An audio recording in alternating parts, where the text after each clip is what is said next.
what's up everyone? I'm going to go over the full warm-up protocol that I will use. Kind of a couple things to preface on this. This should take you no more than 10 minutes. This is not meant to be a massive like PT rehab session before you warm. I think too many people take too long on their warm-up. So the goal of this warm is to hit a lot of different stuff in a little bit of time, a little bit kind of almost like a circuit to a degree, but just one round each. So I'm going to kind of run you through this. Again, it's a good way to get the kind of areas you need to work on and get ready for your main working stuff more than anything. Because as always, we don't always have a lot of time. Whether it's a busy schedule, it's early in the morning, whatever that might be. So we're gonna go ahead, first off, foam rolling. So we're gonna probably spend about 30 seconds each side. So I kind of like to just run through some general lower body stuff more than anything. We will hit kind of this outer quad IT band more than anything, just kind of find some tight spots. We'll cross over here and just working through more than anything. Again, finding some tighter spots more than others, hanging out there for a little bit. So we'll hit the IT band and then I'll move into the glute. So again, we'll get in this figure 4 position here like so. And we're kind of just hanging out more than anything. That's really all we're kind of doing. Find some tight spots, spending a little bit more emphasis there. Again, probably about only 30 seconds. 30 seconds for each area. I'm not trying to have, have them beat up essentially their tissue before they go and start training. So there's that one, and then we're gonna hit the other side. Same thing, kind of cross that leg over there. You don't have to go full body weight on it right now. You just kind of get, especially if you've never really done it before, just kind of get yourself kind of used to it more than anything. So here, our T-band, we're gonna drop down to the quad again, kind of more this outer quad more than anything, where people tend to typically get pretty tight or lit up. So we'll hang out there. And then we're gonna go up into the glute. And again, like you're gonna find like the whole goal of this warm-up is really to keep things short and simple and not let your workout, your warm-up, be your workout. Now listen, some people are gonna have to do a little bit more than others, but for the most part, I want the warm-up to be, again, your warm-up and prepping you for your main working sets.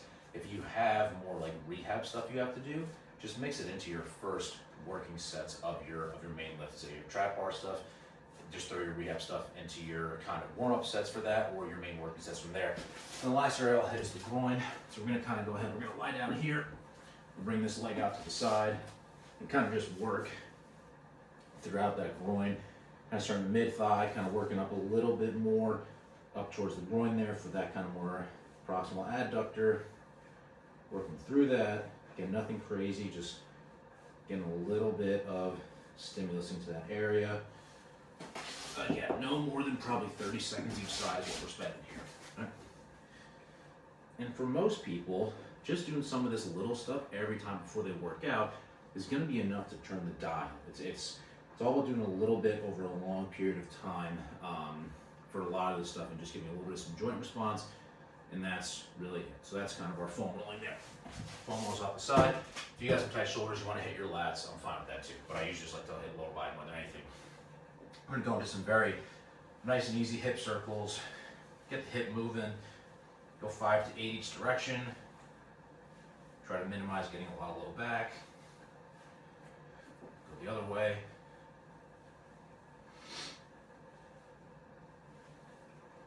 Flip around the other way. Couple snap, crackle, pops. And we'll come up to this position here. Get kind of in that deep lunge. Get a little bit of some spine and more hip rotation here. We'll go about, again, 5 to 8 here. Trying to drop progressively lower each time. Switch sides here. And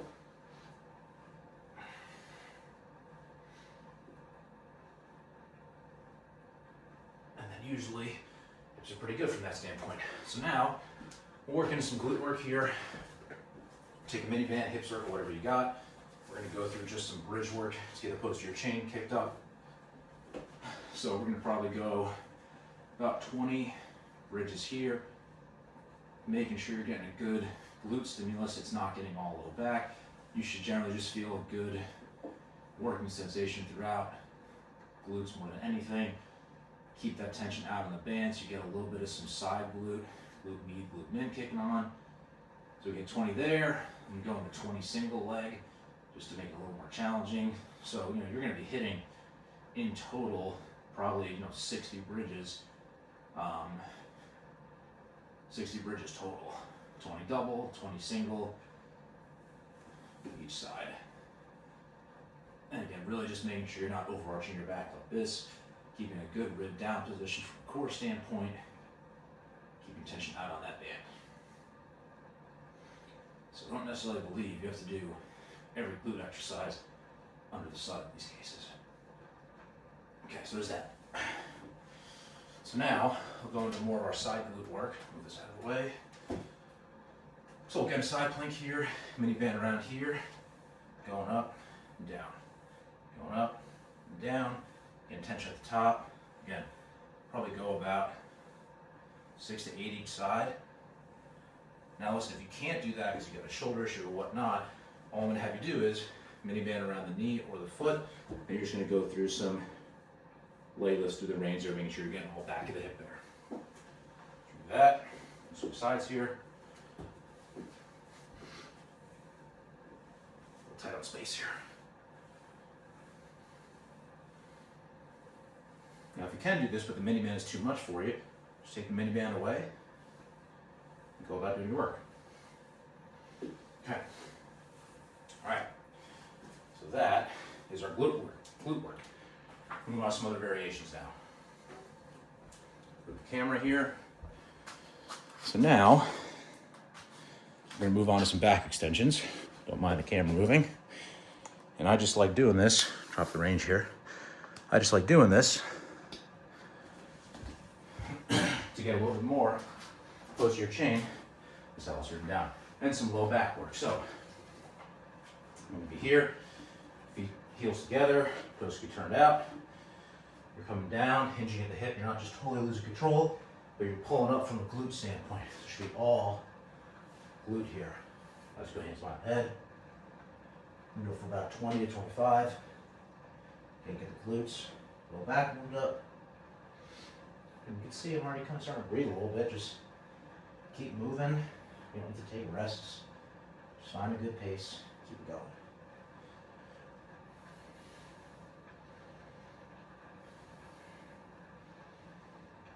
All right, that's pretty good.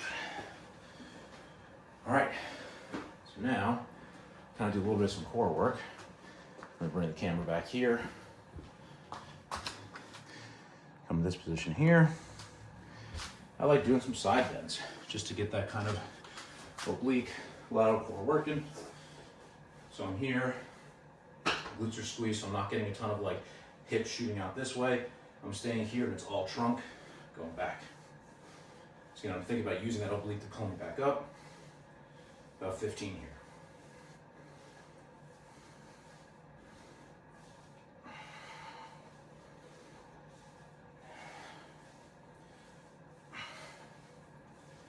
Now, if you got a history of low back stuff and this doesn't feel good, do some other oblique work. You can do pal off work, another out of side planks, whatever that might be. But I do think this is a good movement to add in. And I know that some of this stuff has kind of lost way in the PT world. It's a bad exercise, which there is some bad stuff out there, but I don't have an issue with this one personally. Unless for you specifically, it doesn't end well.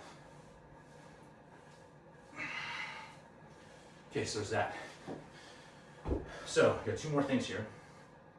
We got some goblet squat work, and then some hanging knee raises. So, goblet squat wise, just to kind of help find our squat positions, since we got a lot of lower body stuff, I like to get down there, get our good squat position. We got the weight up, and we're just kind of hanging out here. So like, I'm not just totally dropping down low, I'm keeping good tension, but I'm moving around, finding a good spot for me here, kind of moving in and out of each ankle. I'm gonna kind of hold some good tension here, keep those feet dug into the ground, drive the knees out, elbows are gonna be in to give that good squat position to open up the hips. I'm only gonna hang out here for about, 20 to 30 seconds. If I have squats that day, I'll do some more continuous reps. Otherwise, I'm just gonna kind of use this from a hip mobility standpoint. So there's that. And the last thing is gonna be some hanging knee raises. So it's gonna be kind of tough to show that here. Move this around. Okay, so there's that. So I got my pull-up bars up there. Now, if you struggle with hanging, then, or knee raise, stuff like that, you can just do some just kind of static hangs. Otherwise, we'll be here, keep a good tension, keep that engaged, strict leg raises, we're not kipping, not swinging, anything like that. And I'll do, you know, anywhere from 5 to 10, just kind of how I feel that day. Just making sure you're getting a very strong midline front trunk stiffness. So you get that, you get, turn this around here. With that, you get the shoulders warmed up, you get the core warmed up, and you go from there. So that's kind of the whole thing there. You're breathing a little bit, blood's flowing. This should take you maybe about 10 minutes or so, and you hit a bunch of different stuff. You're not just wasting time doing endless rehab and band exercises.